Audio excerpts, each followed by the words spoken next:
everybody, today in this video I'm going to be spraying my plants with this neem oil because it has whiteflies and spider mites.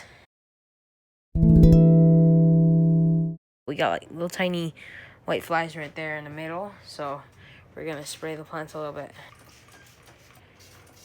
I'm going to spray all of them. This plant too, just in case. Had a bunch of whiteflies from the other plants. So now we gotta go check on the 2 tomato plants I have that have whiteflies on them. You see these white things on there? That's whiteflies. They will suck up all the nutrients from your plants. So we want to get rid of those. We don't want those here. We won't have any more tomatoes. Ooh, we got a huge zucchini down right there. Now to this one. Spray it a little bit more. Get more of these whiteflies off. Take care of the plant once there's like a little bit of them, when you start seeing them.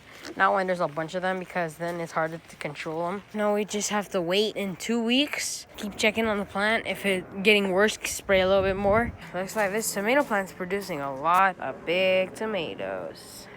Happy gardening!